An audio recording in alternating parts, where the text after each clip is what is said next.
Hi there, thank you so much for being interested in my work. In this video, I share with you my techniques and tips on how I created this portrait of my great niece, Emily. 3 easy steps, starting with outline, underdrawing, and rich colour detail stage. Be sure to watch it right through till the end because here and there I'll be slowing things down in real time so you can take a closer look. So let's dive in and take a look.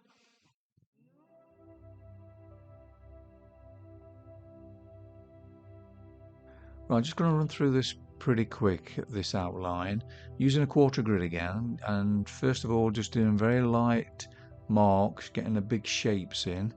You've got the quarter grid to give you a little bit of an idea of where things are, but doing it very lightly to start with, just getting a feel for it. It's a bit of a guesswork to start with, but if you do it lightly, you don't cause any problems then when you start to erase it and change things around.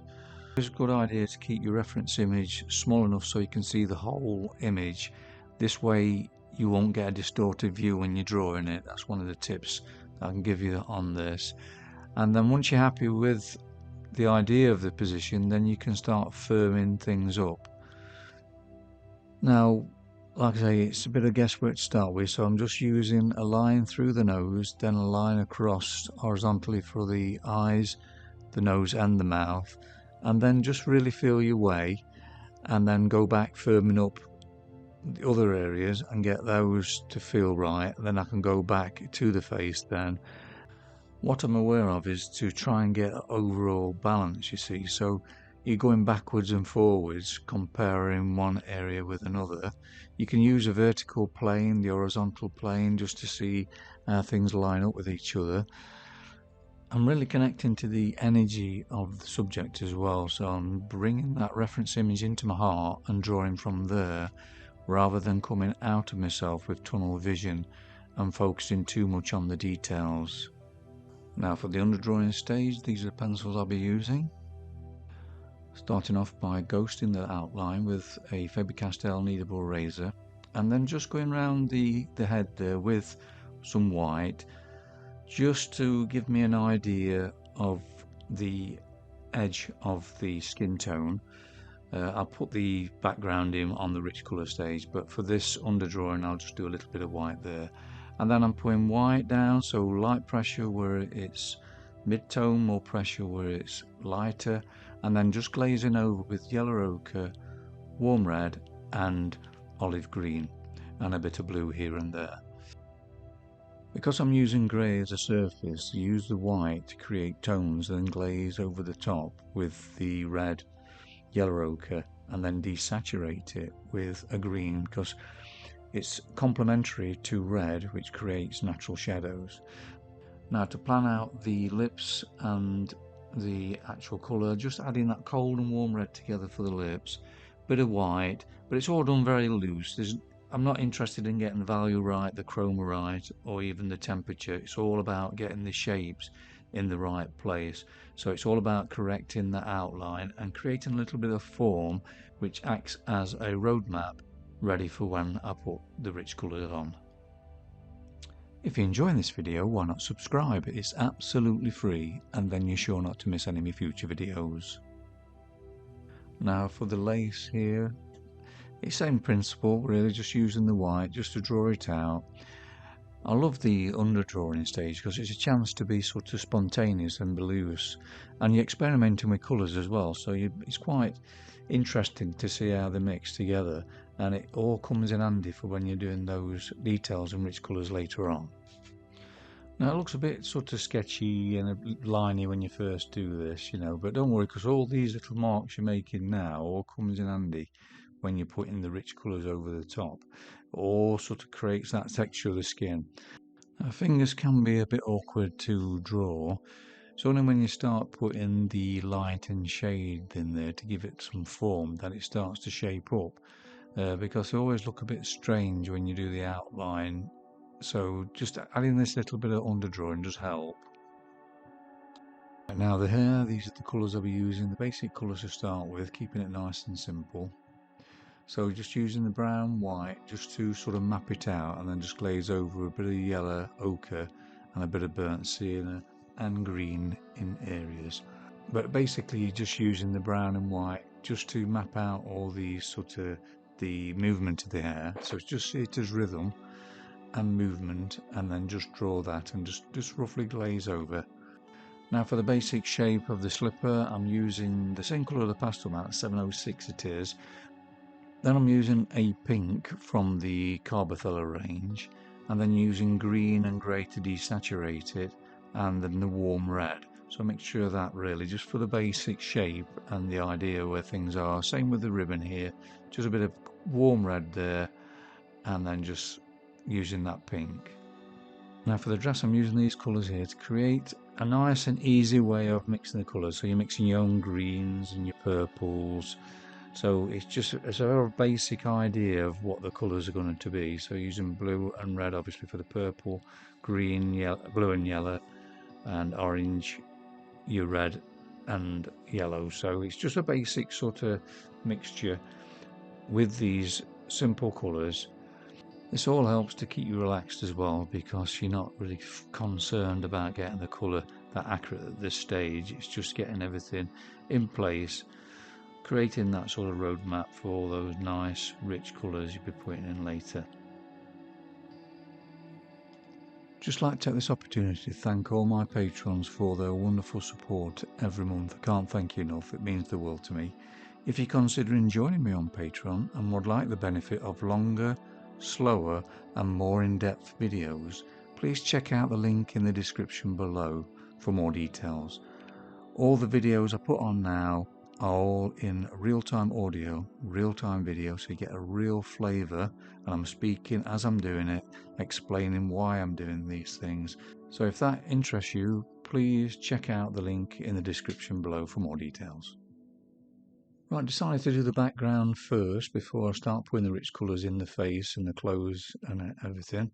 So I used a stick, soft white first, then I used ultramarine blue at the top and then a pink colour at the bottom, and sort of brought it all together then. So you just sort of melt it and fade it in. Now for the rich colours, the Caran d'Ache range, Carbothello and Conti Paris. Now for the rich colour for the skin tone, it's all about really experiment to start with. I'm using those pre-mixed Caran d'Ache colours, flesh tint 10% and just flesh, and then going over then with a warm red, green, just to desaturate that to make it more of a sort of neutral colour. And then if it's a bit cooler, just change it with a bit of blue, and then I tint it then with a Carbothello white just to soften things up, desaturate it a little as well, and then using a cotton bud just to smooth it out a little, and then just continue with that process. Now for the lips, I'm using a cold red and a warm red together. Sometimes you need two together to get the right shade, and then using a bit of green to desaturate it, and then just to highlight it, just a little bit of Carbothello white to start with. This is just a block in on all the details we put in later on this video, but at the moment I'm just getting all these colours blocked in, and the final details I'll sort out at the end when everything else is in. Now for the hair, Carbothello colours here, then the Conti Paris range, Faber-Castell white, and the Caran d'Ache range. Now focusing now on getting more of the value correct, the chroma and the temperature, but it's still like a block in, there's still a lot more detail to be put in after you've got all this in. It's best to get it all in first, get an idea of the shade and be happy with that, then put those little fine details on.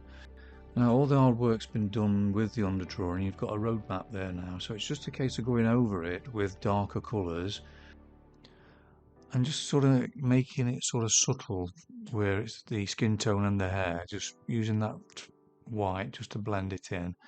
Now here I'm using the edge of the point of the pencil to get those very fine lines. All you need sometimes is just a little spot of highlight here and there, and it makes all the difference.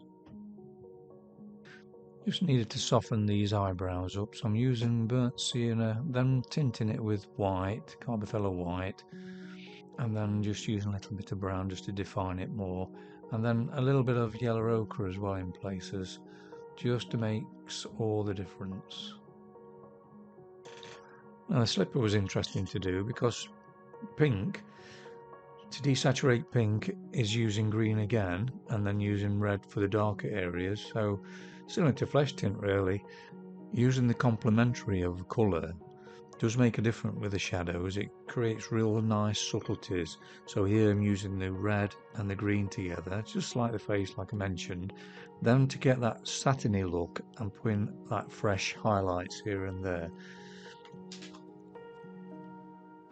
Creating the lettering, it's just a case really of painting what you see. Just a little line here, a little line there, subtle colour here. So I'm using like lemon yellow and burnt sienna. How I approach it is to put the white down first, and that'll create the glow then when you put lemon yellow over that white, and then by the burnt sienna or orange, just to get that sort of warm feel to it, and then break up the lines then using the same colour as the pastel matte. Applying the skin tone again, just using that pre-mixed colour from the Caran d'Ache, 10% flesh, going over with the warm red, olive green, and then the warm red again, and yellow ochre, and then just keep getting that combination and just keep changing it up by tinting it with the white, creating that texture, blending it with the cotton bud, and it's just a process of keep doing it and again, and it gets smaller and finer and finer. Same with the hands here, just laying in that pre-mixed colour first. It's not the right colour, but you've got to start somewhere, then you can change it up then with the red and the green together, and then using that in combinations until it starts to shape up. And then you have to tint it, because when you put those pencils down to start with, they're too rich. So it's a case of tinting it, glaze over, tint it, glaze over, and keep changing it up until it starts to look right. And also using that little bit of blue makes all the difference, keeps a cool feel to some areas. If you're enjoying this video, why not give it a like and share it with your friends? It would mean so much to me, as this would help the channel to grow. When you apply these rich colours, they're quite bold and they've got a lot of texture to them. So now what I'm doing is thinning that texture down, so it's getting smaller and smaller. So I'm just keep going over with the white, tint it, glaze over, tint, glaze over, tint, until it starts to achieve the look I'm looking for. And also going over with that cotton bud makes all the difference. It just subtles things up. If you're interested to know how I create skin tone shadows using the complementary colours, I have got this free class for you. The link is in the description below. So if that interests you, please check that out after you've watched the video. At this point in the portrait, I decided just to go around and just tidy up some places. There's a little bit of detail here and there, but the overall detail will be put in when I've got all that rich colours in the dress, and that'll make all the difference. Procedure as before, just putting in that Rembrandt white, soft white in there, and then going over with the pink from the Carbothello range, and then the blue from the Conti Paris. Now for the rich colours on the dress, these are the selection I chose to start with. Could change as I'll go along, but then I'm going to glaze over with these two primaries here, blue and red, and then these Caran d'Ache ones I picked out. Probably used them a little bit, but not a lot. But yeah, it's just a case of having a play really, just see what works. Using the Faber-Castell white because it's fresher. So any area where it's vibrant, I use the Faber-Castell, but then for tinting I tend to use the Carbothello white because it's like titanium white and it's very nice for blending and it keeps it subtle. But for the moment that's what I'm doing, playing, and then I'm using a half stick from the Rembrandt orange to get that real vibrancy in there, then just going over with the lemon yellow to give it a zingy feel to it. And like I say, it's just a case of just playing around to see what works. Now what you're seeing at the moment is just a blocking, so how I tend to do is block all these rich colours in, then once I've blocked them all in, then I'll go over again and make it really subtle. But I'll just play with it to start with, just to get reasonably what I'm looking for, but till you've got the overall feel to it, you can't really judge it properly. So that's when I leave all those subtleties till the end. What I tend to do is get it in really spontaneously, just quite quickly, and really feel the vibrancy and just have fun with it really, and don't be too concerned about all the subtleties, because all that'll be done later on when I start using the 110, which with the grey white to go over it. I'll show you how to do that later. But it's just a case of really getting a balance of all these colours, squinting your eyes to find the values, open your eyes to see the colour, that's a good tip, and just enjoy the play and finding these colours and mixing them together just to get that harmony, the colour harmony. Now to use the orange stick to get that vibrancy with this one, it just wouldn't do it with the Carbothello orange. And just keep blending, and the more you do it, the more it gets subtler. So it starts off quite big and then it starts getting more and more refined. But now what I'm using now is the 110, which is a grey white from the Carbothello range, and it just blends and it just melts every colour together. It's a beautiful pencil. I use it a lot for backgrounds. It really did the trick to get the softness of the fabric. Now's the time for the final details, getting those subtleties correct. So you've got the overall colour done in the rich colours, and it's just a matter of applying very finely now and really take a look at it from a distance, take a photograph of it, put the portrait into another room, have a look at it in a different light, and keep assessing it, just seeing what the balance is like, if it feels right, and just putting these subtle details here and there. It just makes the difference. It's just about, does the character feel right? Are you feeling the energy? And if it doesn't feel right in a certain place, it needs attention. And that's how I look at it. I don't look at it with the details. I feel the portraits. Now, if it doesn't feel right, I change it until it does feel right. And that's my approach to it. I noticed that the hair needed to be a little darker, so I put more burnt sienna in and then olive green, which creates a natural shadow.